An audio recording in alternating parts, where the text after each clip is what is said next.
Hey guys, thanks for coming back. How was the last couple of hours? What did I miss? I saw a couple of new people came into Discord. Mama K, I guess she figured out how to use Discord. If you want to come into Discord, send me an email. Fun to Ski, I saw that you were asking about Leilani. I don't know. I don't know what's going on with that, but I'm dying to find out. I'm also dying over here. Ryan Christie gifted 10 Crime Lines and Lies memberships. That is awesome. Dolores, Angie Baby, Sunshine Cowgirl. So you get a membership even if you're already a member? That's pretty cool. Okay. All right. However it works, it works. Very generous. That's awesome. Now we do have a members live at 9 o'clock Friday morning. We're going to be recognizing January birthdays. We got some other stuff. We have some other tricks up our sleeve. Don't worry. Don't worry. Yes, congratulations, new members. So, on the table for this afternoon, if you missed it last month, I'm going to try to get you up to speed. Alana Raffield. She was found by her mother in their garage. Local police branded what happened to her a suicide. Everything points to murder. Points to murder. Let me read a few points here to you guys. No gunpowder residue test, which could have likely ruled in or out a suicide. The gun was like 8 feet from her. She was also found on her back. Kamari said this case is a difficult one. Yes, it is. Yes, it is. No fingerprints taken from the pistol. Medical examiner turned her clothes over to the funeral director rather than to law enforcement. They could have checked her sleeves for gunpowder residue. No blood splatter in the place that they found her or on the car right beside her through the headshot. Trigger warning. The dogs inside with the family did not alert to the sound of gunfire. They didn't wake up from the sound of a gunshot. Teenage females in general, normally do not use a gun. They don't do anything of violence. They'll use pills, go to sleep. Law enforcement in this case has made a lot of mistakes in Prague, Oklahoma, and they do not want to right the wrong. I don't know if it's out of embarrassment. I don't know what it is. I have no idea. Let's look at this news clip real quick. That'll catch everybody up as to where we are right now. On the last show, we did talk about State Representative Kevin Wallace, who was, he had written some language for a bill that in Oklahoma, when something like this happens, Oklahoma State Bureau of Investigation has to be involved. Has to be involved. They can't just wing it and do it on their own anymore. They have to get them involved. So look at this news clip. I'm going to bring up a special guest who works at a law firm. And, well, you know what? He'll explain when he comes up. Hang on one second, guys. I used to come in here every day. I still come in here a lot. I'll just sit on her bed or sit in her chair just so I can feel close to her. Sometimes I talk to her in here. Alana Raffield hasn't been here in 2 years. It still smells like her. She was Heather's only child, just 14 years old. Her true uniform's still on the floor. I can't even bring myself to pick it up. 2 years it's been there, untouched. Probably forever. I can't. About 6:15 that morning, December 8th, 2020. Heather got up to let the dogs out, and I was in there getting ready for work. And heard something in the garage. It was his wife, crying. Heather was kneeling down next to Alaunna, and she was laying on the ground, flat out on her back. So we called 911. And police showed up. They kept asking us questions about, is she left-handed? Was she in a physical altercation the night before or anything? Because she had bruises on her abdomen, and there was a gunshot on her left side. Alaunna is right-handed, but a gunshot went through the left side of her head and exited the right. No bullets or bullet holes have ever been found. There was no note, and Kevin and Heather say they never heard the sound of a gunshot in their small home. It wasn't unusual for Alaunna to get up in the middle of the night to let out her puppy, but what was unusual is the way she was found. To be standing like this, facing out that way, there's a big blank wall there that there would be a bullet hole. There was nothing. And still isn't. What little evidence Alaunna's parents believe could exist, they say, either was never given a second look or was destroyed. Within weeks, her death ruled a suicide. We're the only ones fighting for her. 2 years later, Heather and her husband Kevin have filed a wrongful death civil suit. Small town with limited resources. Lloyd Palmer heads up a team of attorneys working the case. They, along with Alaunna's parents, believe the Oklahoma State Bureau of Investigation should have handled the case from the beginning. At the most basic level, these things are bizarre. A gunpowder residue test was never conducted on Alaunna's head or hands, but was on her clothing after a funeral home employee washed the sweater she was wearing 3 times. The gun that was found about 8 feet from her body belonged to the family, but has never been positively identified as the gun used in her death. Then there's Alaunna's relationship with an 18-year-old boy who admitted to police he logged into Alaunna's social media account after her death, he claims, to get pictures. He also admitted to investigators that he is the one who sent these cryptic messages from her account after her death. These are very strange messages. It could shed some light, even if that's what we're looking at, even if we have a bad relationship with a young man that was young, but definitely too old. You combine that with all the facts of the case, it just doesn't add up. Attorneys subpoenaed these phone records from his cell phone provider, and they've requested more. I want to know if he had any influence, good or bad. Police did search his phone for a disturbing video the boy told police he had that detailed how to make a murder look like a suicide. But his cell phone location would reveal perhaps the most telling evidence of all, where he was at the time of Alaunna's death.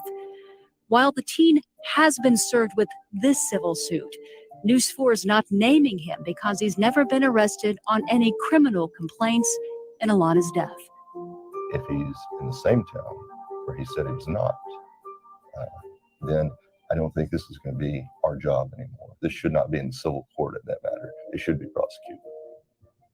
The Prague Police Department says they closed the case. The OSBI says they never opened one. The district attorney's office tells News 4 it is an open investigation. The unanswered questions in this case are just as conflicting as the case's status. Open or closed, murder or suicide. That's probably the hardest thing as parents, is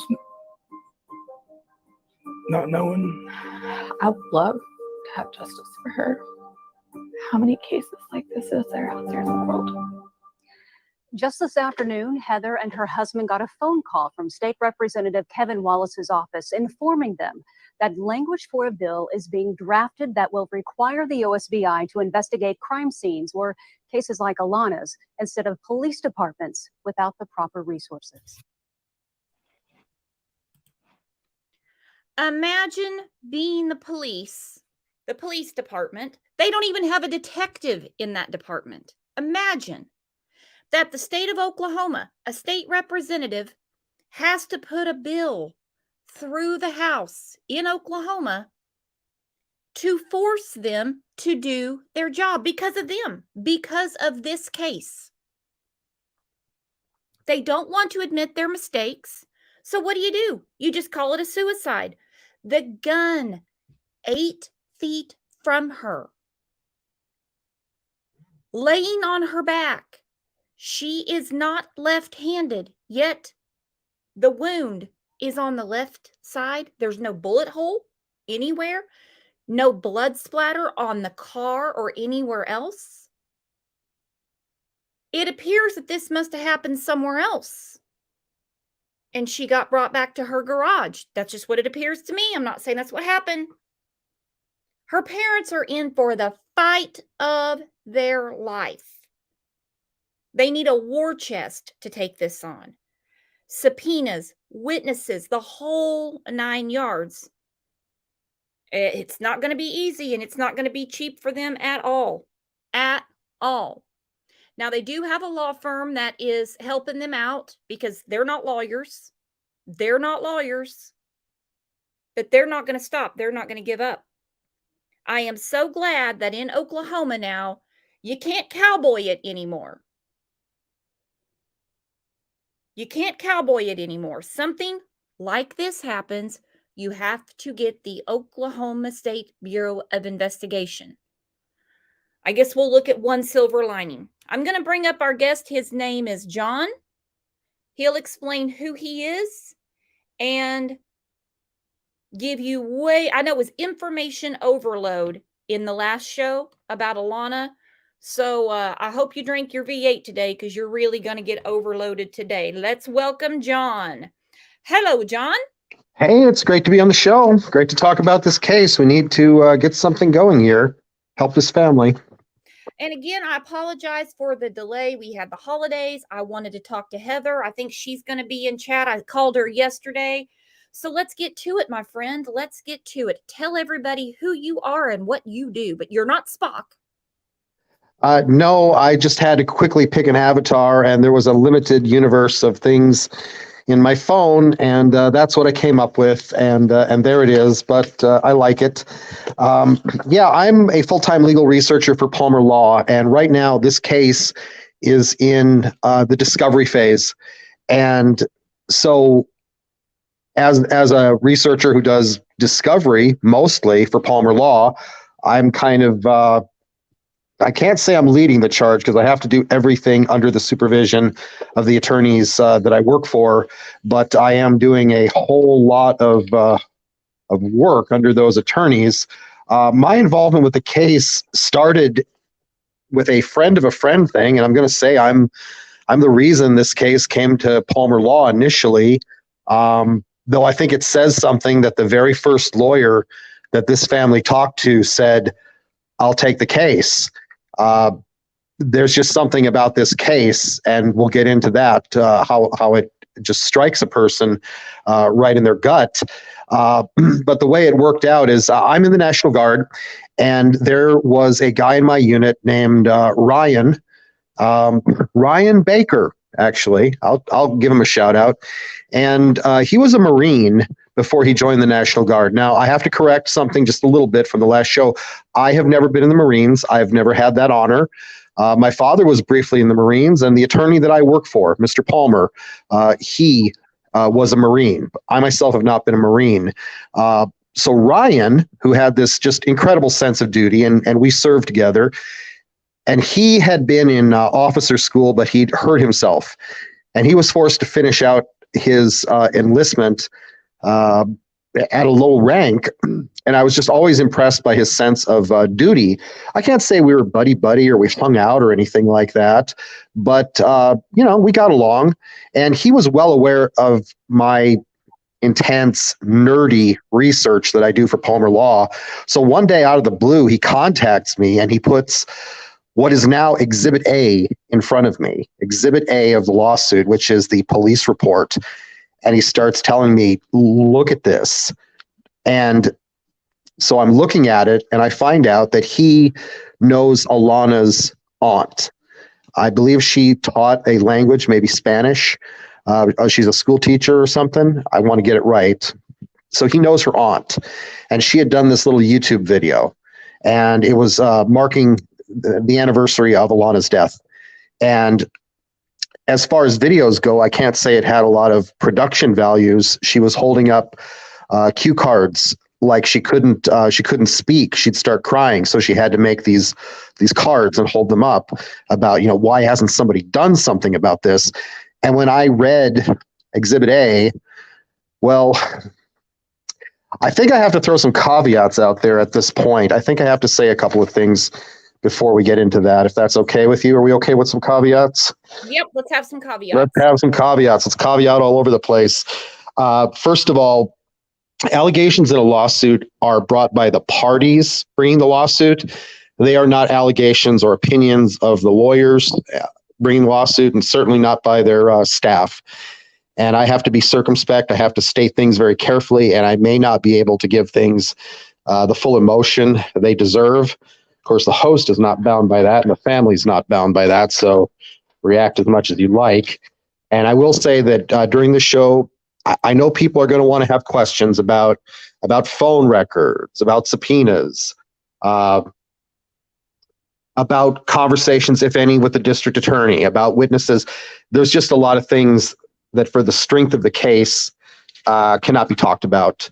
I appreciate that people want to know that. I want to assure them that we're working as hard as we can. And part of that work is to just keep some things close to our chest. And also, I know the media has been very careful about saying the defendant's name. Well, his name is in records that are filed in the court, in a court of law. And it's pretty much impossible to have any kind of substantive discussion and read things without the name coming out. So I'm going to use the name. I will say that we can take some. I said his name on the last show. I'm not bound by anything. His name's Cody Baker. Yeah. He admitted to police what he did, not anything that has to do with Alaunna not being here on this planet. But he did some shady stuff. Why was he saying that he can commit a murder and make it look like a suicide? Why was he in her social media at all? Yeah, when we talk about this case and why it's suspicious, I know people focus on things like the left side and how far the gun was from the body and all the mistakes the police made. For me, I focus a whole lot on words that came out of Cody Baker's mouth. I will point out, though, that when we use his name, that it's not actually his legal name anymore. He went and changed his name.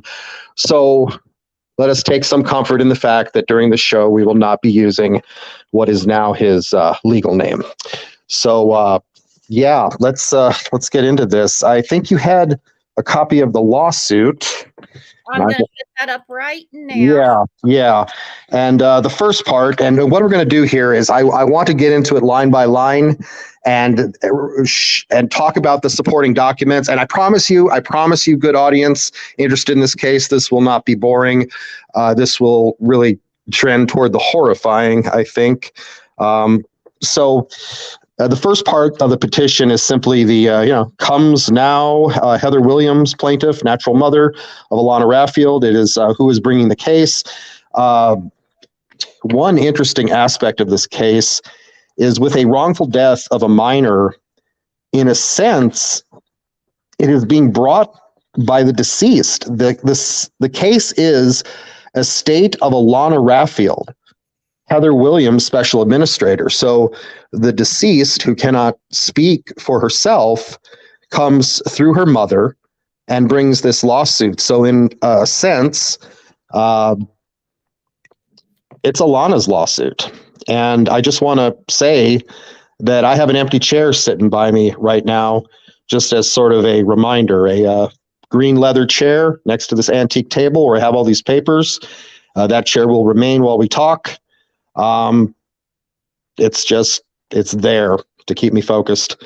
So the lawsuit lays out the parties. It lays out, of course, the jurisdiction. You've got to bring things in the right court. And then we get into the allegations themselves.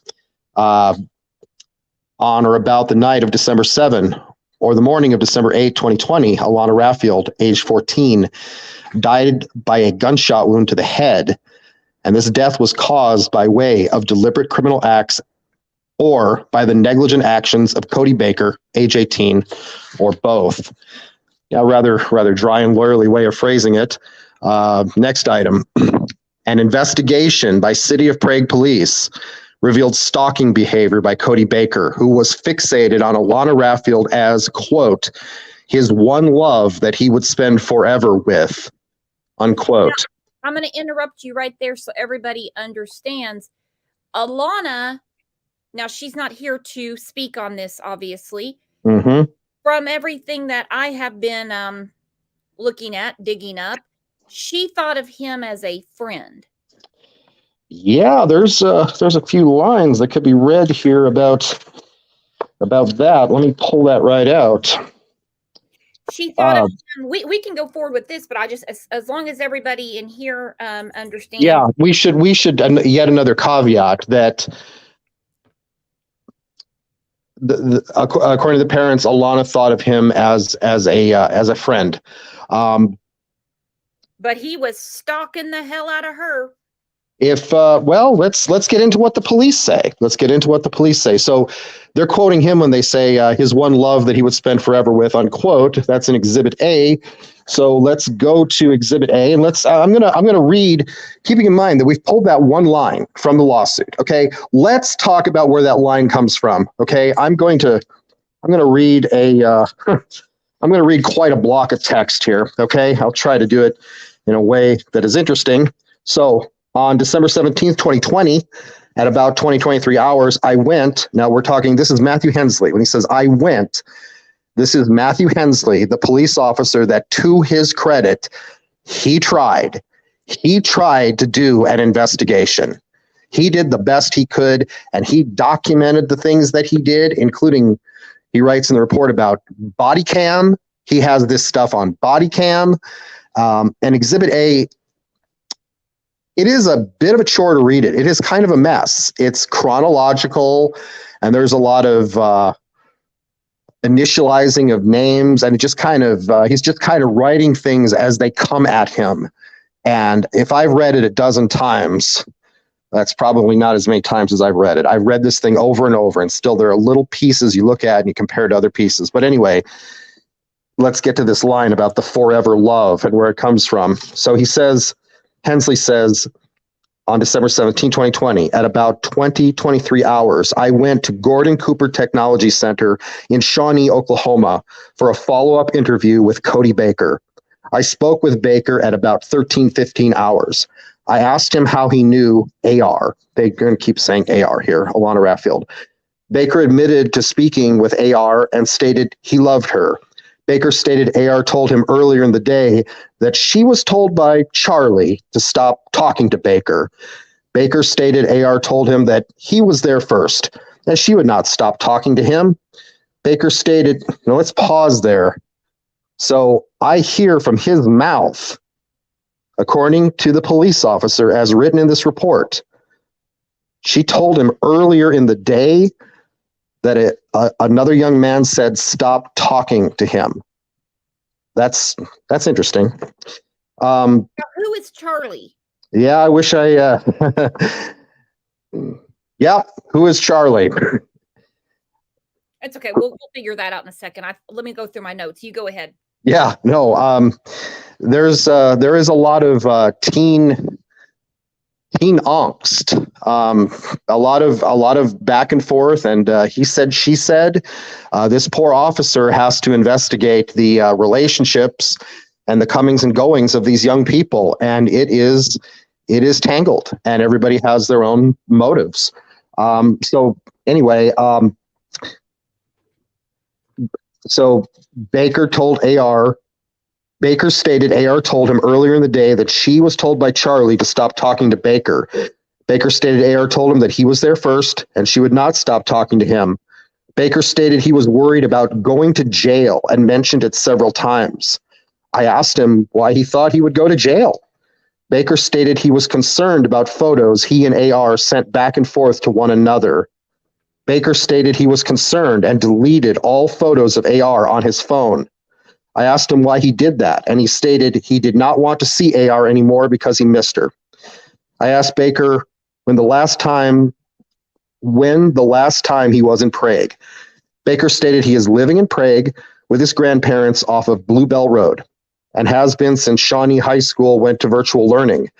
Baker stated he went to Prague High School to catch the Gordon Cooper bus to ride to Gordon Cooper and then would catch rides to work after Gordon Cooper was over. Baker stated he cannot remember the exact day that he came to Prague before AR's incident. I asked him why he cannot remember it, and he stated he did not remember the day and stated it was Saturday, December 6, 2020.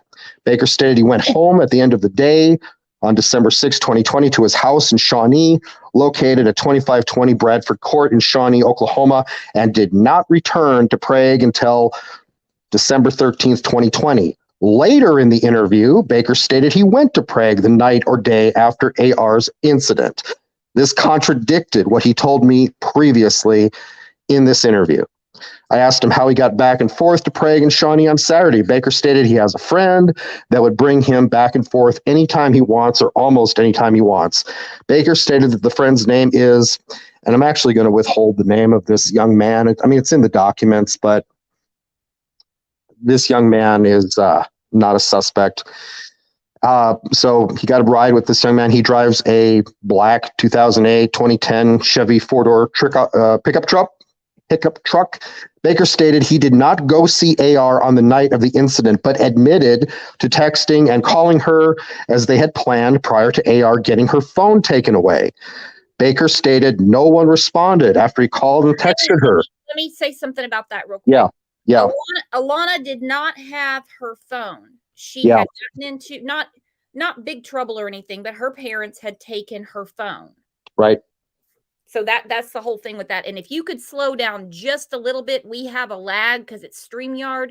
So even though it sounds good on my end, on the other end, you might sound like you're talking really fast. Yeah, I'll slow down a little bit. It's just a YouTube trick, my friend. We learn every day. We all learn tricks every day.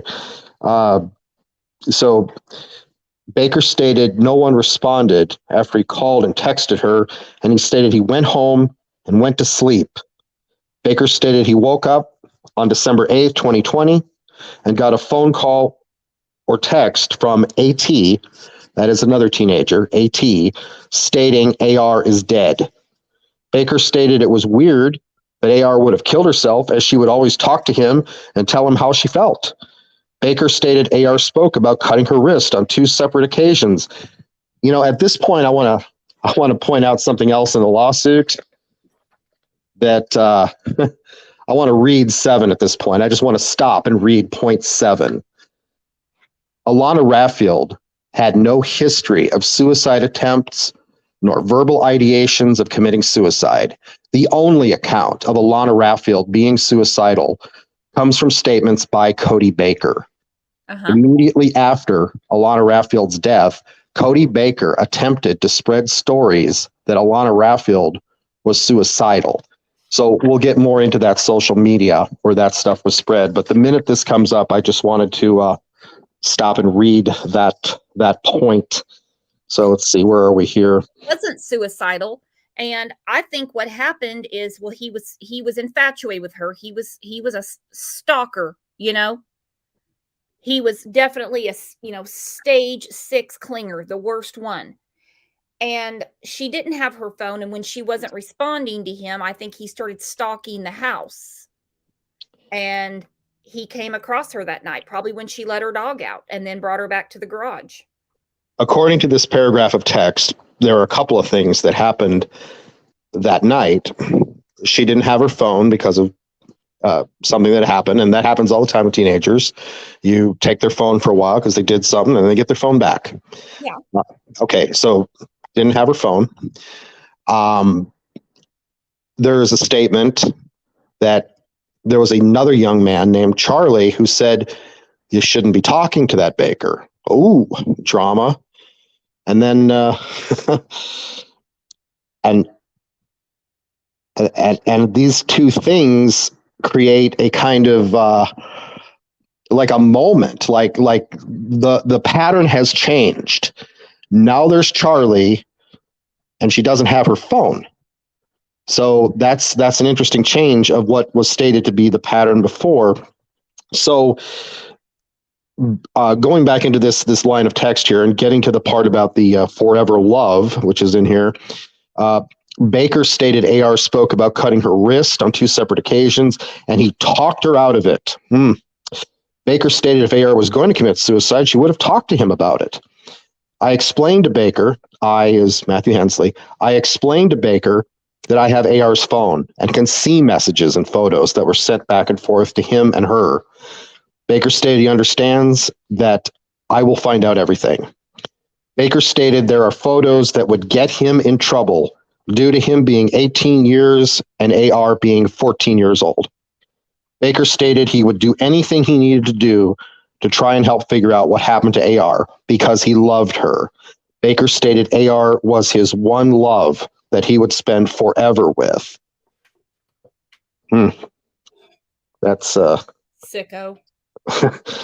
you are free to express your opinion for sure. I know you wish you could. Well, tell you what, let's get into what the evidence says here. Baker stated he may sound mean and hateful in the text messages to AR, but that he was not. It was a thing he did with AR when she was being weird. I asked Baker where the phone was that he texted AR with. He showed me the phone, and I requested his permission to search his phone. Baker allowed me consent to go through the phone. I looked through his phone and found Facebook and Instagram accounts that were still active. I asked Baker about his social media accounts. Baker stated he only deleted Snapchat. I asked him why he would do that, and he stated he wanted to start over due to post he post, I'm reading this exactly, due to post he post about AR after her death, which caused problems with the Williams family. Baker spoke about talking with Keegan, I believe that's the brother, and explaining how he loved AR. Baker stated Keegan and the Williams family became upset at him due to the age difference. Baker stated he cannot believe AR would kill herself over him, and out of fear that her parents would find out, Baker stated AR was concerned about him going to jail, and that is why she may have committed suicide. And then he says, and the police officer says at this point, I continued to look through the phone and at text messages that he exchanged with AR. I discovered one message that stated Baker was in bed on a Monday on December 7, 2020. I asked him where he was in bed, and he stated he would have had to be at his grandparents' house in Prague. This also contradicted what he told me previously in the interview. And then it gets into the seizure of the phone and so forth. So all of that is probably one of the most key blocks of text in that whole police report, that portion right there. And when people want to focus, and please focus on everything about the case that is off, but these things are what I focus upon.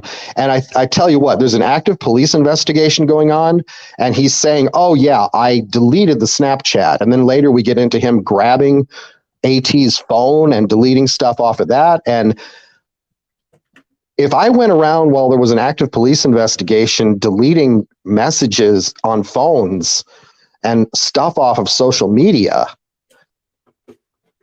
I find it hard to believe I wouldn't be under arrest. That's what I'm wondering. If I opened my mouth and said to a police officer, gee, there's this stuff on this phone, me and this 14-year-old girl talking, and I'm very afraid it will get me arrested, I would think I'd have handcuffs on within a minute or two right there.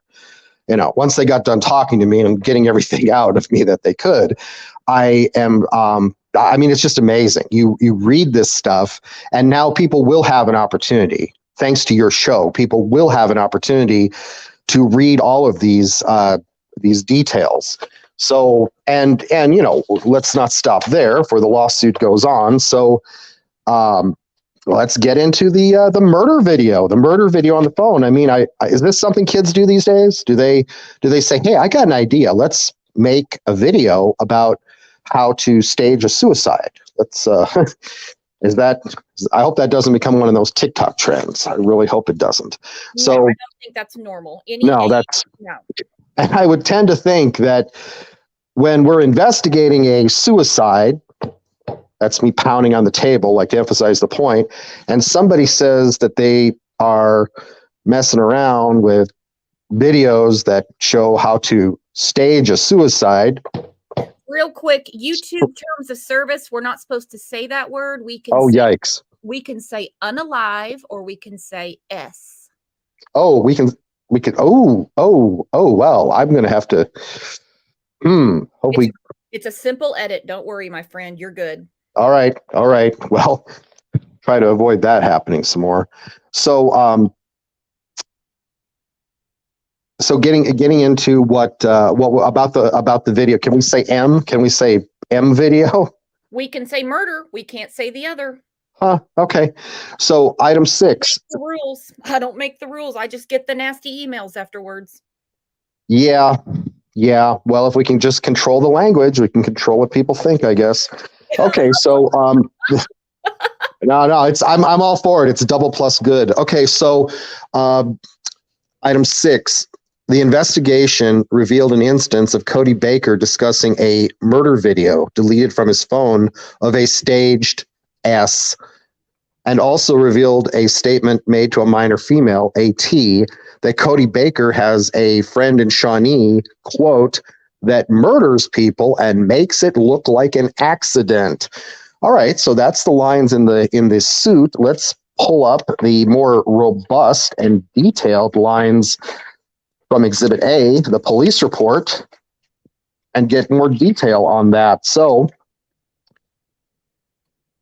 here is the police officer talking to a juvenile. CA are the initials. And I can't help but note that C is the same letter that starts with Charlie, but cannot, who knows. So the officer here says, on December 17th, 2020, at about 0700 hours. Wow, he's up early. Imagine being a juvenile talking to a police officer at 0700 hours. I, Officer Matthew Hensley, spoke with juvenile CA.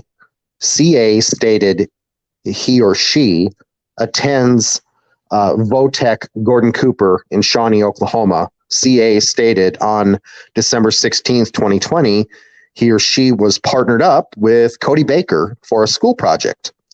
CA stated Baker is 18 years old and had a birthday in August of 2020.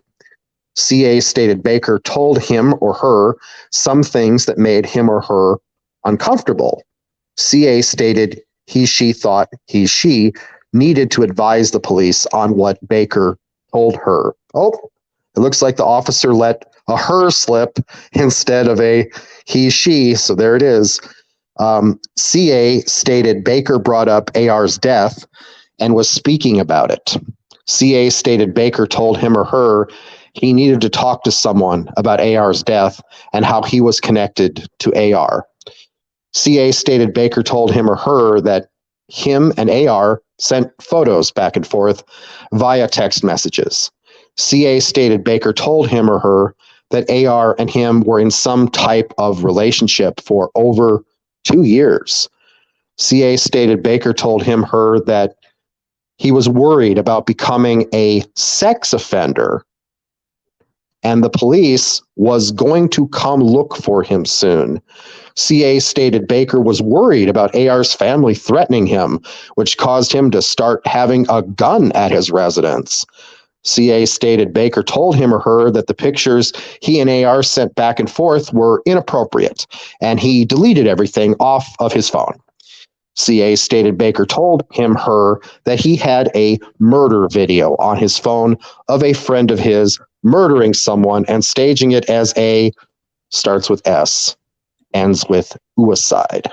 I think he was more worried about that than any picture swapping. It's funny because here he is, according to the police officer, pouring these details out to CA, just getting it off his chest. CA stated Baker said the murder video was on his phone and he deleted it because he thought the police would think he had something to do with AR's death. Those police leaping to conclusions. That's me. That's me saying that. CA stated Baker told him her that he had prevented AR from committing suicide in the past on 2 separate occasions. There it is, putting it out again, like me, I am the one who stops her. CA stated Baker told him that AR told Baker that she was worried about her parents finding out about Baker and her relationship. CA stated Baker stated she killed herself for me.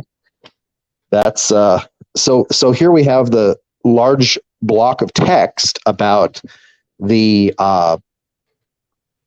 murder made to look like a S that has made its way into the allegations here in the suit. So there's what it's based upon. It's based upon that large block of text, and the officer again, documenting all of this. And as you go through Exhibit A, even though it's not in chronological order and it's a kind of a mess of teen drama, and he said, she said, his initials, her initials, but you pull this stuff out and it's like, how on earth? How on earth did this one slip past? But so moving on here, I'm going to get into. Oh, okay. So here's where he's going into the social media. Let's get into all this social media. Young people and their social media, and a lot of this takes place on social media. Probably a lot of the communication through social media, not just on phones. Speculating here. Alana Raffield had no history of suicide attempts, so we get into that. And then it talks about Cody Baker attempted to spread rumors of her being suicidal in statements to investigators, through third parties, or by anonymous postings on social media. See Exhibit B. So let's look at Exhibit B here.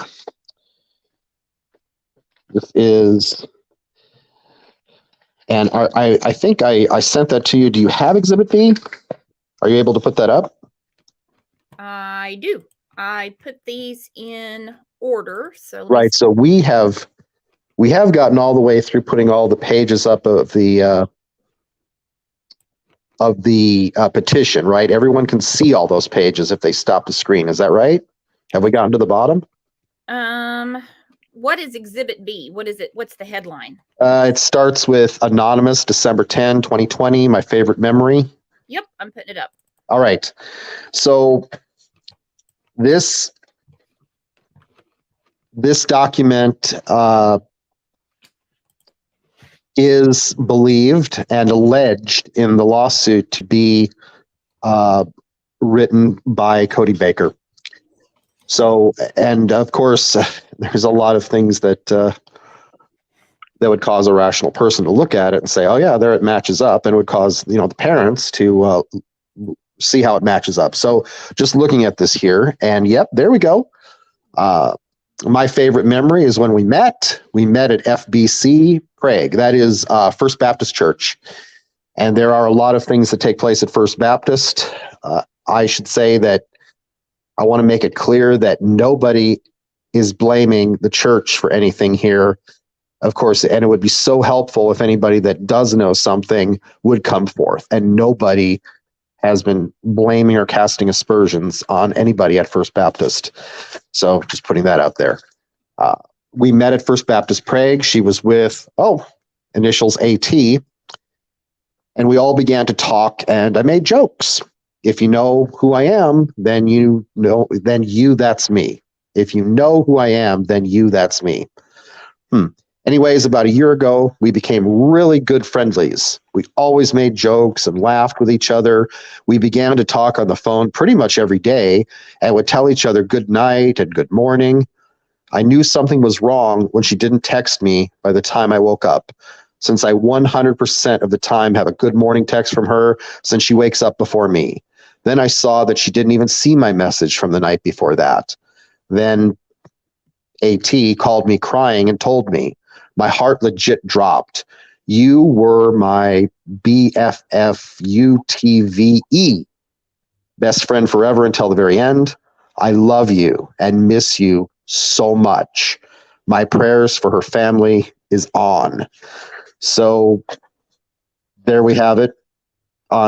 That's one example of social media. And then if we want, let's see, I'll make sure we've gotten through. So that is is one social media, and it's putting, this discussion out there, his perspective. And then we go to a second piece of social media, and here's where there's attempts to spread information about suicide, allegations about suicide. Yes, there we go. So this posting is by Weasel the Goat. That's the alias, the online on-screen alias, Weasel the Goat. And What a name. yeah, you ought to see the icon that goes with it. I will have to send that along for your interest. Okay. Yeah. So Weasel the Goat says, and of course it's posted above a picture of Alaunna, or the picture is posted above this text. Man, shit, mad crazy. On Phonem, I find out why I'm a bee in orange. Anyways, I miss the times that I made you laugh mad hard, and all the stories we told and all the good morning texts. It's hard not seeing them anymore. I stopped you twice, but failed on the third. I thought you were done trying. I was sadly wrong.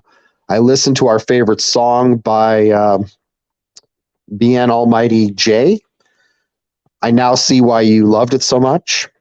I always thought you weren't cared for and loved by your family, but I made it. Yeah. I always thought you weren't cared for and loved by your family, but I made it clear that your brother loved you and cared for you. I can't believe this happened. Had a terrible week, but I know God is in control. Shout out to everyone that has helped me, and to DC the Don for bomb ass music. Oop, did I just say something I can't say on YouTube? You can say ass. You can say ass. You can throw F bombs. We can't say the S word. It is a strange amalgam of rules that do not necessarily make sense when compared to each other. Anyway, shout out to everyone that has helped me, and to at DC the Don for the bomb ass music that helps me a lot too. For sure. Love you and miss. So once again, you see this information being cast out there on social media. Oh, golly, she was suicidal. Yeah. But it's only coming from him and his sock accounts. Well, sock accounts. That is a phrase I'm going to have to hang on to. Sock accounts. Mm-hmm. So let's get into the social media and the deletions, because we've covered one when there was that discussion with the police officer about getting into Snapchat and deleting it, but there's more. So item 8 of the lawsuit, Cody admitted to knowing the password to Alana Raffield's Snapchat account and accessing the account after Alana Raffield's death to obtain pictures of her. So here we go to, let's see, I've got this tabbed in Exhibit A. Find that here. Yes. I put the next one up. Exhibit. Okay, yeah, we'll get to the next one there, but I want to read something from Exhibit A. This is Matthew Hensley talking again. I asked Baker about AR's Snapchat. Baker stated he knew AR had a Snapchat and he knew the login and password to it. I asked Baker if he is the one that has been using it since she had passed away.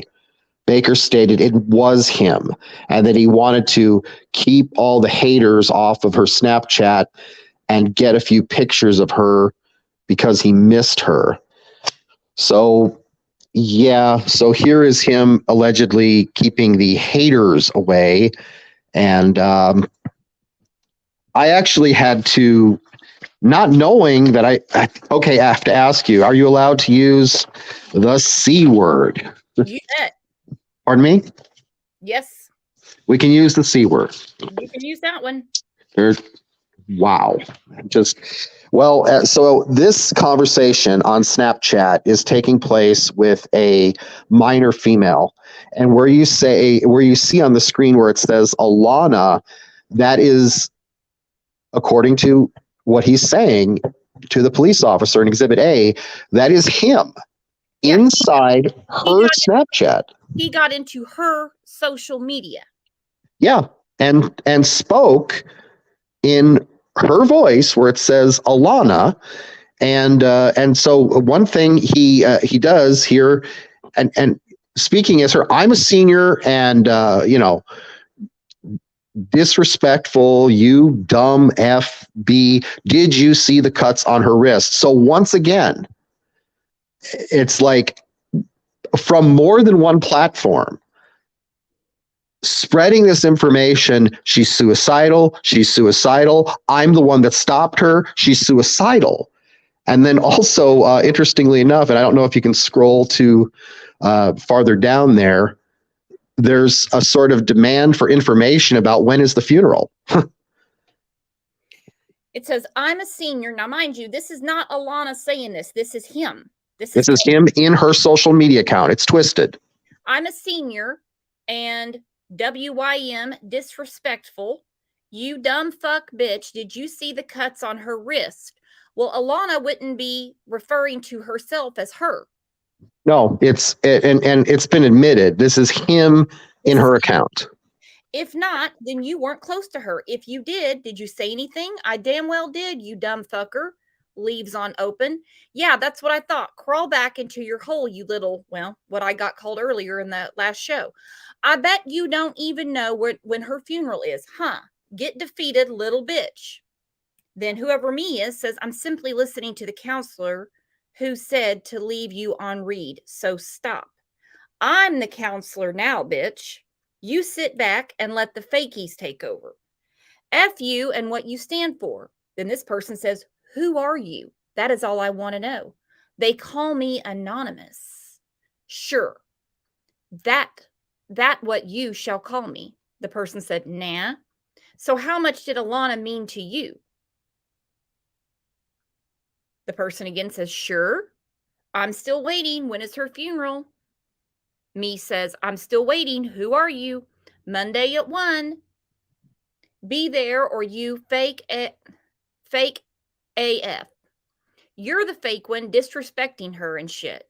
How? You sit back and let the fakies take over. F you and what you stand for. Yeah, keep in mind this conversation where it says me, it's been alleged that is another minor female. Uh-huh. So I'm interested in a couple instances of the tone, which is sort of grandiose. I'm the counselor now, bitch. They call me anonymous. That what you shall call me. Mm-hmm. This grandiose tone. Why the fascination over? It's such a control thing. Answer to me. When is her funeral? Like he's got to be in the know. It's Monday at 1. Like this person has to answer. They call me anonymous. Sure. That's what you shall call me. Nah. So how much did Alaunna mean to you? It's a taunting game. Yeah, there's some other stuff, and I hadn't even tabbed it here, but AT discusses in Exhibit A some of the stuff about how Cody Baker, his relationships with young women, and how did she phrase it? I don't have it in front of me, but luckily we have Exhibit A, and I hope that before the end here we do manage to put all the pages there so everybody can look at that. But let's see, where are we now in the lawsuit? And actually the lawsuit is not that long. It pulls some things out, says what it says, and it is a mere 6 pages long, and one page of that is who it goes to, and one page of that is it's in the right county, and a lot of it is the prayer for relief, the damages. So it is brief and to the point. So we have covered a whole lot of ground here with those exhibits. I do want to. What is this picture on the screen? I meant to ask you about this. Yeah, show me the. Oh, that. Yeah. Well, first of all, it is Exhibit F, I want to say. No, Exhibit D. It's Exhibit D. And that was provided. That's his arm. That is a tattoo of his arm with Alana's death date in Roman numerals and the words "I love you." And actually, this is an opportunity for Oh my God. This is an opportunity for your audience to give some valuable feedback. If you could make the whole thing visible, it's sort of, I want to see the whole arm there. If you could scroll down just a little. Now, there is a sort of some curlicues there. You see the curlicues in the bottom right-hand corner? I don't want to put my interpretation of what those are there, but I'd be awfully interested in people looking at it and telling me, what do you think that is that has been drawn in the right corner? So that is her date of death, December 8th, 2020, in Roman numerals. And then I love you. What is this prison? Indeed. What is that? What is this prison ink next to it? Tiramisu said it's a wave. Molly said we were disgusted at his tattoo, I bet. Tiramisu said it's a Japanese wave, possibly. Hadn't heard that one before. Leo Girl is a tattoo artist and said this is super twisted. Kamari said he seems delusional.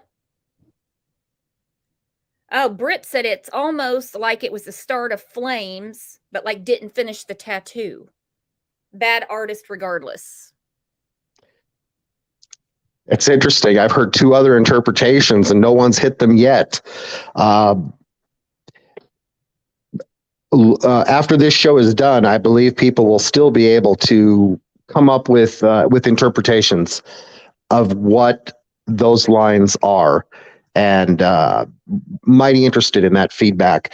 So when I look at those Roman numerals, and I don't have a degree in artistic interpretation, so I can't really say, I'm reminded of buildings. You create a building and you put in Roman numerals at a block in the corner. This is when this happened. I've seen tribute tattoos to people who have lost children, siblings, members of their voluntary associations, whatever they may be, fellow soldiers or people that run together. I've seen tribute tattoos, many of them. And this one is rather unique as far as tribute tattoos that I have seen. Well, we see the Roman numerals, we see the love you, but the little squigglies next to the word you, someone said it looks like scratches. Someone said half a rose. I've seen flames they didn't finish. I can't figure it out. I don't know. I've heard half a rose too. Well, I cannot insert my opinion into it. I know that I have looked at it a long time. Others have looked at it a long time, and we've come up with various interpretations. Perhaps the person that executed it, that created that tattoo, will be able to say what they had intended by that. So I want to make sure we cover as much ground as we had intended to cover. And I'm looking at some notes that I had before. Aaron said it looks like fingers. Tell me more about these fingers. This kind of looks like a boot right here. I don't know. I'm trying to picture the conversation where you had someone tattoo this on your body. Honestly. Aaron Hicks, what do you see with fingers? Describe what you see with fingers. Jinbug sees fingers on a trigger. Aaron says demon fingers. Ryan Christie says claws. Claws. Okay. Claws. Ryan Christie says clause, all caps. Well, there you have it. There is the tribute on the arm. There it is. So let's see here. I want to say something about publicity in this case. Why it's necessary. Normally, we're doing this as an experiment. One reason we have support staff such as myself talking rather than a lawyer, and I'd love to give a shout out to all of them who've done so much to help this case. There is a kind of sweet spot where public attention and support can make a lot of difference in a case. So you got some cases where there's a lot of public attention, but those cases are cold. So in that case, it's hard to say if public attention makes much difference unless the attention helps bring about a new lead, a new theory, a new push to examine those cases. So you got cold cases with a lot of attention. And then you get other cases that they're fresh, they're hot, they're red hot. Police have made an arrest. And of course, Kohlberger is the example that comes to mind right now. And those cases get a lot of attention, but what does the attention really do? I mean, I guess it could turn up a lead or two, even an interesting theory or two, but is the outcome really in doubt at this point? So those are the two extremes. You got your cold, you got your hot. But this case is right in the middle. It's neither hot nor cold. It's in between. It's not at a dead end. There are so many ways this case can be pushed forward, and public attention and support of the family can make a lot of difference here. And that is why it becomes necessary to talk about it, because we want a good outcome. And I know people are very interested in Kohlberger. I certainly hope they would take some of that interest and focus it on this case. And I know you've said, why? Like, why have things happened like this? And we have theories, You mean the why as in Cody? Why would he do something to her? Because I think we've got why would the police walk away from it? Why would Matthew Hensley basically be unable to continue the investigation? In fact, one of our exhibits is a story from news media, and we didn't include that exhibit because anybody can find it with a link. But, Matthew Hensley basically said the investigation was inadequate. And yet, if you look at Exhibit A, if you look at the last page of Exhibit A, it's almost like he is forced to write it. I mean, how do these words get written at the end of Exhibit A, where he says that it's closed, case closed? It's almost like those police movies where they say, you're a loose cannon, I'm taking you off the case. Now you're going to sign this right here that the case is closed. Let me read you exactly what he said. He said, I was unable to discover a suicide note. I did discover poems, songs written by AR that were consistent to someone being depressed. The poem songs themselves were not a suicide note, but indicated saying goodbye, as one was titled Goodbye. I have determined this case closed by suicide. End of report, closed. But that's not what he said later when he was interviewed on television. He said on television that the investigation was inadequate. So it's like that movie cop where they say, you're a loose cannon, I'm pulling you off the case. And I don't know if you want to have Mr. Hensley on your show. I don't know if that's something that can be done or should be done. I'd be awfully interested in more of his opinion. I would love to. Yeah, I don't know if the man would or could speak. There's a lot of people I don't know if they would or could speak. And really, let's be fair here. If the young man in question wants to come forward and give his side of things, why should he not be allowed to do that? A whole lot has been said. Please, the young man wants to speak, let him speak, I say. What do you think about that? I think that would be amazing. Now, I just put up here where he wanted to change his name. So like you said, we are not even calling him on here by his new name. It's odd to me that he was fine with his name before. He was fine with his name before, but now we want a name change. I want to get back to it. When I said why things get handled, why? It's like, why did the police do this? Why was Matthew Hensley not allowed to continue his investigation? And without saying too much, let's talk about whose deaths in society get investigated a lot versus a little, okay? Because I'll tell you that this weekend in Chicago, there's going to be about a dozen people that are going to be murdered, and more than half of them, their deaths will never be adequately investigated. You might get a conviction if somebody went on social media and bragged about it, or they did it right in front of a surveillance camera. But I would just have to wonder how many unsolved murders there are in Cook County, or if anybody has kept counting. So that has to do with society, who people are in society. On the other hand, somebody who's very prominent dies, and people spin theories about it. They write books about it. They call in every sort of investigative resource there is, and their deaths get investigated. And they are just as human and then just as dead as those dozen people that died in Chicago. So in my experience, from what I've observed, how your death gets investigated has to do with who you are in society. Well, she's a young girl that had her life in front of her. Cheerleader, popular girl. And let's face it, Prague, Oklahoma is not Chicago. They just did not do their job. That is a way of looking at it. They just didn't do their job. They did not have any investigative tools amongst all of them. And the one guy that was trying, they shut him down. Now the question is, why? Who the hell is Cody that they would want to protect him at all? Okay. So what do you think?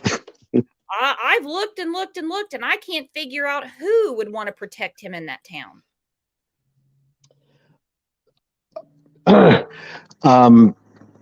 I think if a person reads Exhibit A about a dozen times, that it may that a person can form a lot of theories. I can't really get too much into that. What I am really happy to do is to put these documents in front of so many curious and involved and interested minds.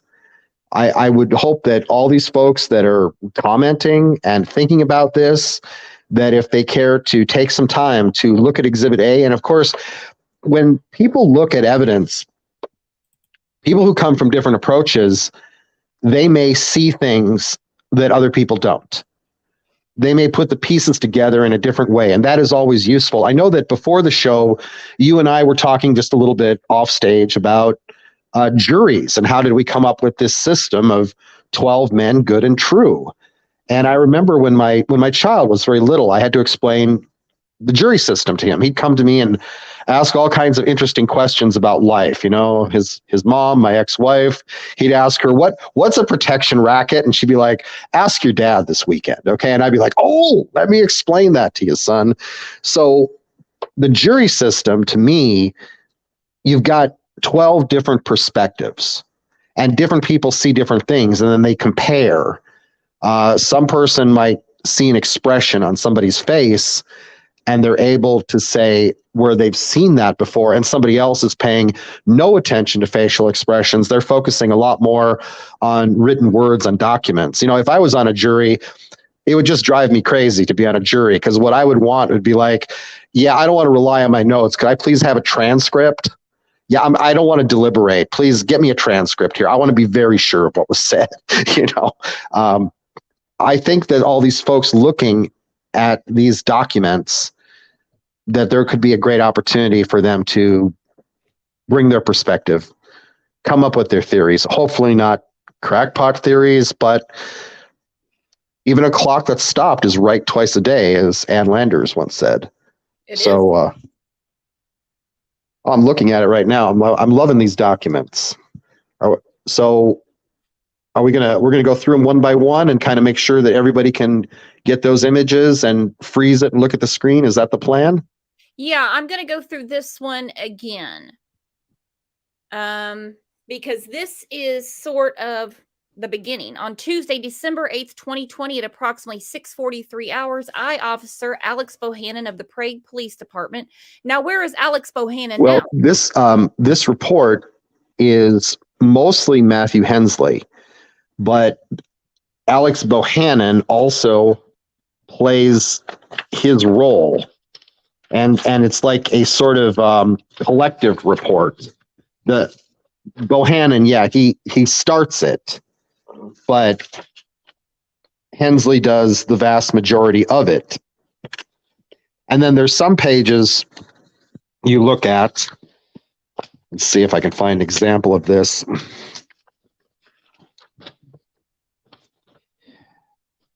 What's very interesting to me is the last page, because when I see the part, like I've determined this case closed by suicide on page 18, I want to immediately look up at the top and go, well, that can't be Hensley writing that, because I know that later he went on television news and said the investigation was adequate. But you look at the top of page 18 and there it says Hensley Matthew.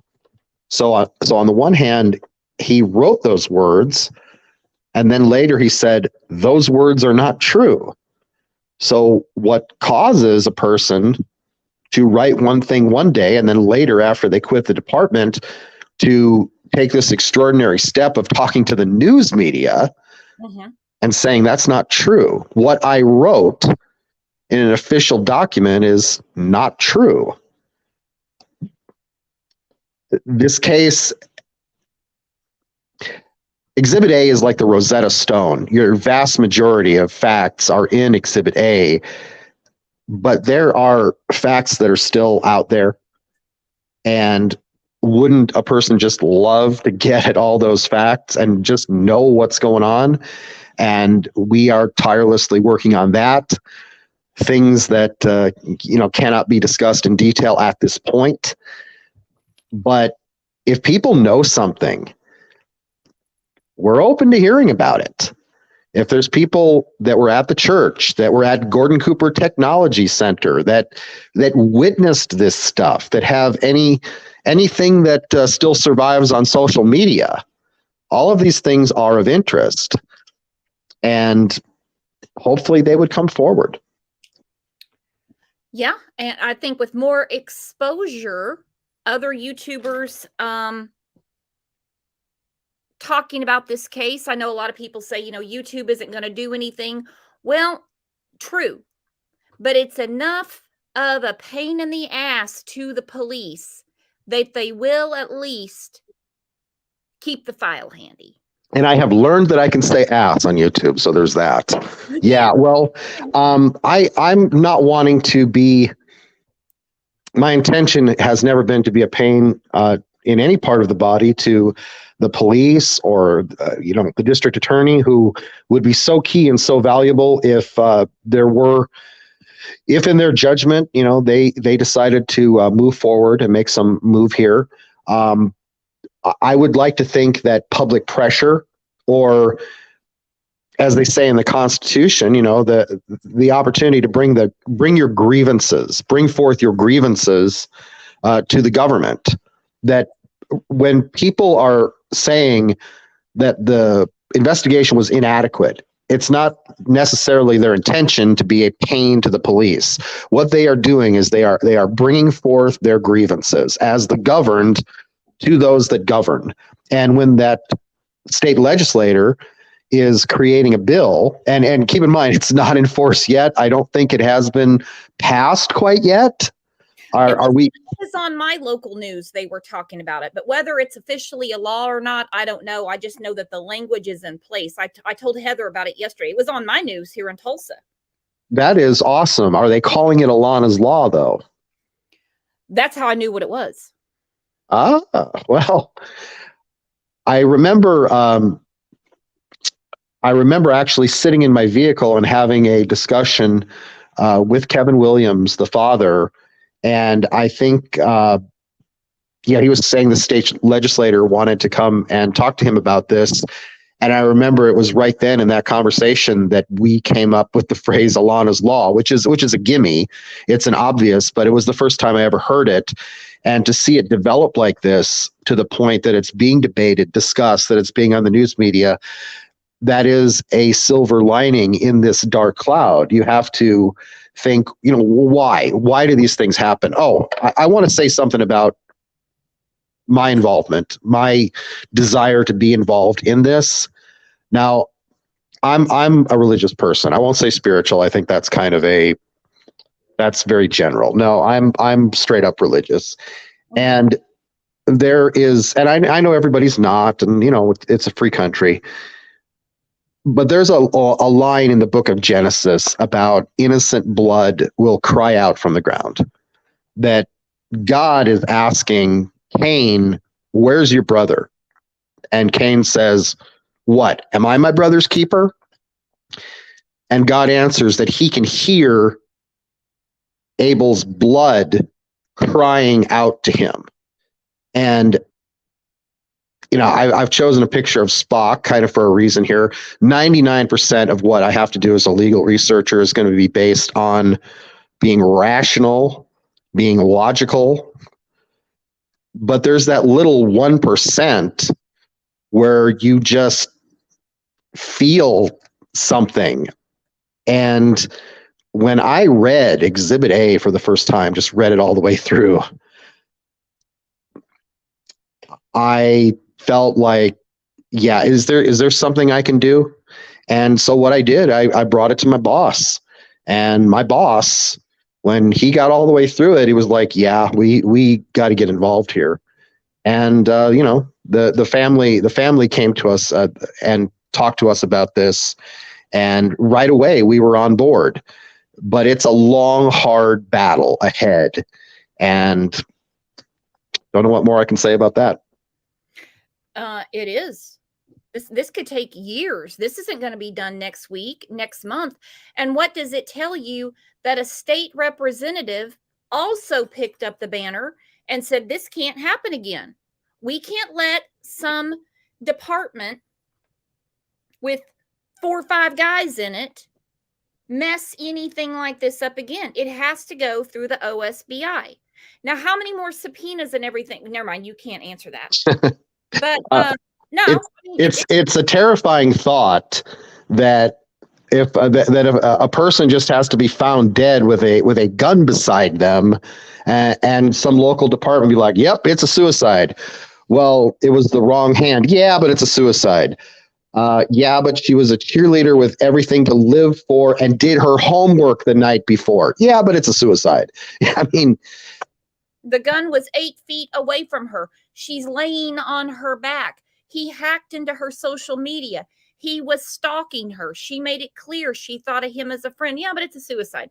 So yeah, you're ripping on it. There you go. Well, the fact that a state representative who, let's face it, politicians, they're lazy. They don't like to do anything, and they certainly don't want to go against the grain. So for someone to say, oh, no, this isn't ever going to happen again, and they're talking about that department and this case, tells you really all you need to know. One would think that because the people are bringing forth these grievances, that department would look at this case and that there would be some action taken.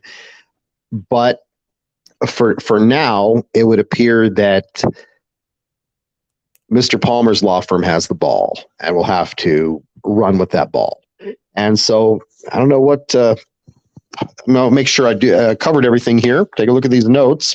And what's surprising is Oklahoma is usually so gonna get my guy, cowboy justice one way or another. Yes, we have unsolved cases. Yes, we have cold cases. I mean, another documentary about the Girl Scout murders is about to come out. Yikes. I know, that's a different story. But so for I got to bring up one more thing. Now, I know people have raised doubts about, well, let's just say it. They've raised doubts about others besides the defendant here. And I want to say there's no one that has been pushing harder than the family to get action on this. And you would think that if they were involved or had any guilty knowledge, all they would have to do would be to not push as hard as they can, to not involve a law firm and so forth. And so I know people like to look at things and spin their theories and so forth. And that's good. Let's have a great big discussion.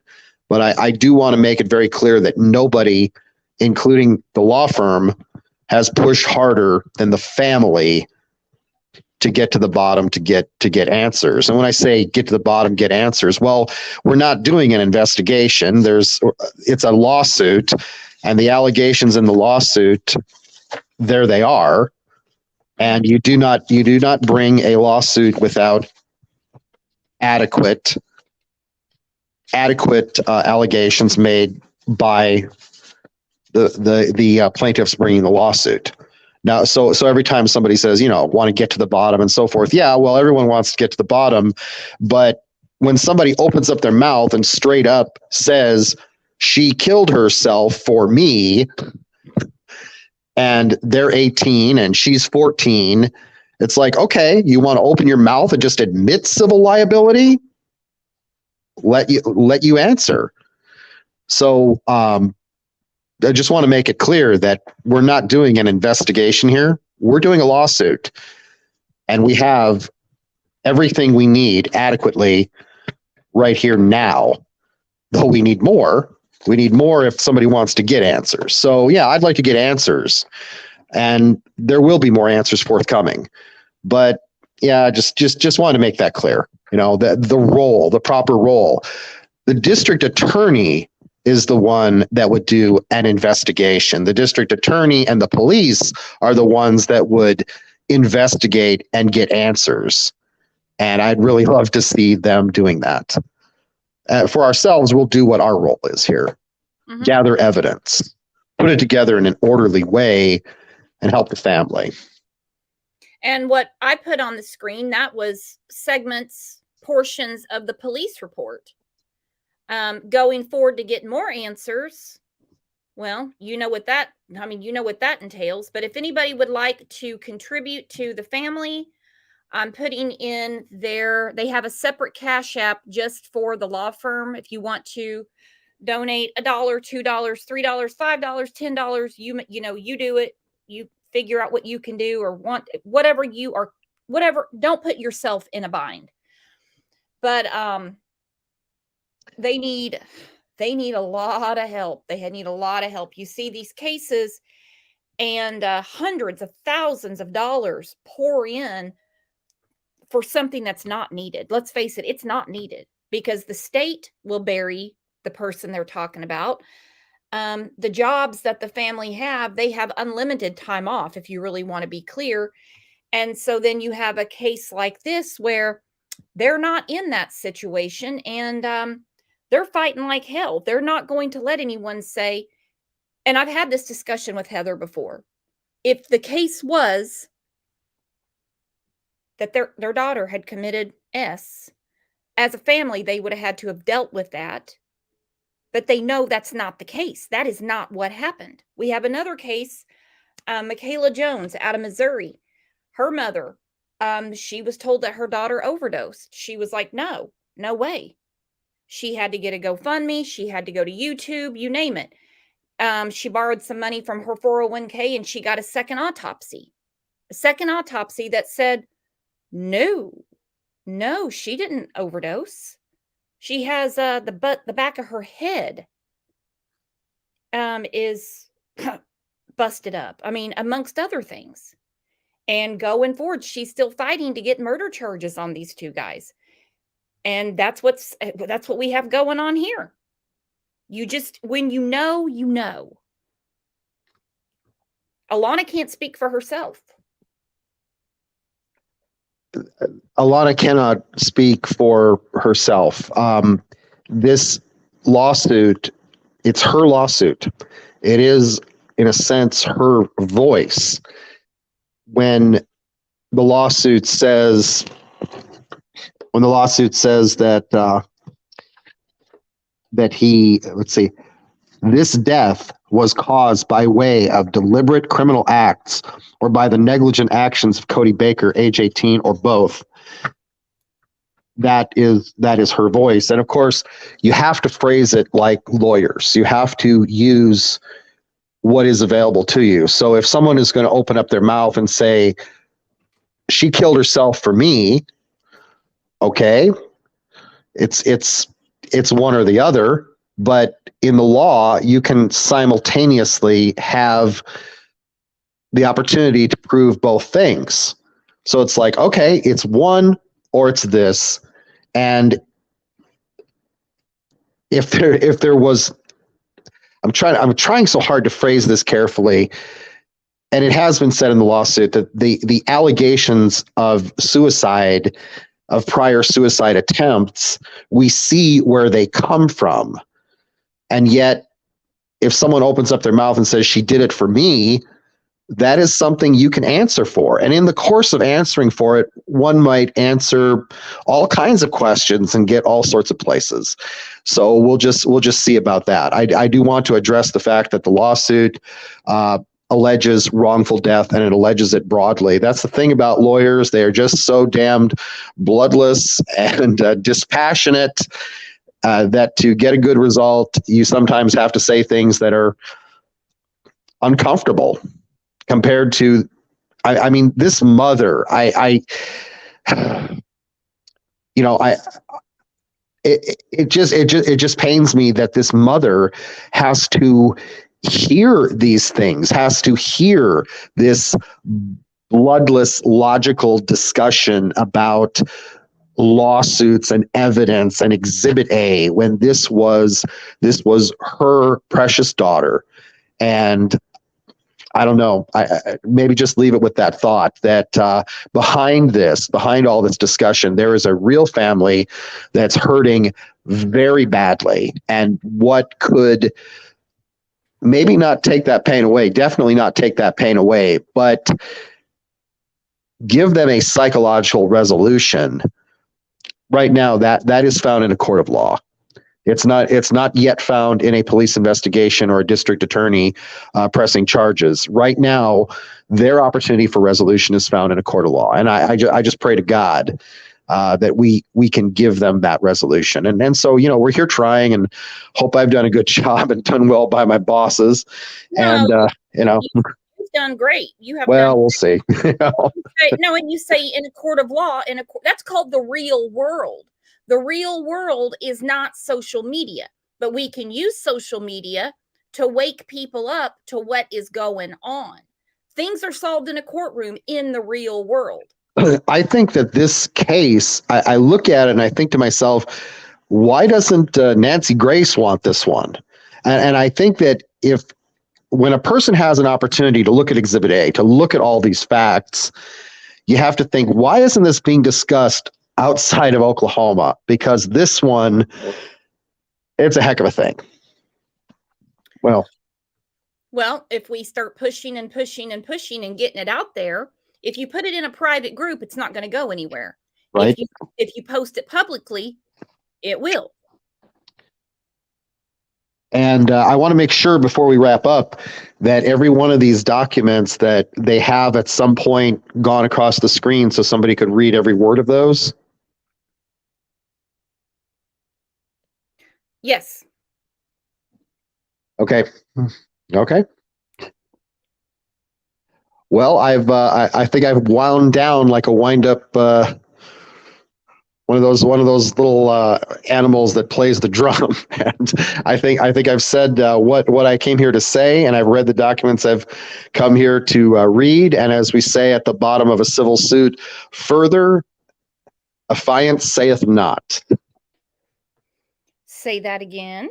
Affiant. That's one that one gives an affidavit. Further, affiant saith not. I have said what I came here to say, ma'am. If there's more, tell me what we can talk about. I think I've gone through the documents here. Fire some questions at me if you like. If I can't answer them, I won't. Well, I think the questions we have, you can't answer. Not that you don't know the answer, Mm. but like was said at the beginning of the show, just can't be put out there yet. But you're going to come back on and discuss this with us further, aren't you, John? I am, especially if there are some interesting breaks and opportunities, if more evidence comes forward that we can talk about. And I think we had a backstage discussion about even the possibility of throwing out some pie in the sky ideas about the Kohlberger case and so forth. If the audience likes it, I mean, give the people what they want. But I think what the people would love to get is justice, and give the people justice. Give Alaunna some justice. Alaunna's, yeah, definitely give Alaunna justice. All the victims of every case that we cover, and I mean the true victims, the true victims. John, I appreciate you coming on here. I know Heather and Kevin were really excited. Well, I talked to Heather. I'm sure Kevin is too. And we're just going to keep on keeping on. Eventually, it's going to keep on. Not everybody, in here, not everybody just watches me. There's other YouTubers out there with their own platform, their own community. And we got to start reaching out to them too, saying, hey, can you please cover this case? There's strength in numbers. There is. And it takes action. We lost John. It takes action to get attention. Let's face it, if your tire's flat, you don't stand there and pray over it. You air the damn thing up. You put a spare on, or you have to buy a new one. That's how it goes. I don't know where John went, but I think I lost him. That's okay. He'll be back. But you guys are the best. Let's do what we can to get some traction going for Alaunna. We're the only one talking about Alaunna. And it's an insane case. It's insane. I understand it's not a viral case. I understand people aren't piling in to talk about it. We can change that. We can change that. Chris McDonough would be a great one. Chris McDonough would be great. I know everybody's busy and has their plates full of things to talk about. Somebody's got to have time. So let's figure it out. Let's get it going. You guys are the best. Thank you for all you do. Thank you for being here, supporting this family, getting the word out there for Alaunna. She didn't do this to herself. She didn't do this to herself. This is nuts. This is nuts, guys. John just said, lost the connection on the phone, but thank you so much. We're going to do it. We're going to do her proud. So, guys, tomorrow's show is actually going to be at 10 a.m., not 9 a.m., about another case that nothing's going on with it. It's just sitting still. It's not near as bad as this yet. On some fronts, it could be worse. I don't even know what I just said. I just painted myself in a corner real quick. But we're going to be talking about Summer Wells tomorrow morning at 10 a.m. Central Time, not 9 a.m. So put that into your morning routine. You guys have a great rest of your day. I'll see you over in Discord. I'll see you in one of the Facebook groups. If I miss you around there, then I'll see you back here tomorrow morning. You guys are the best. Thank you very much for being here.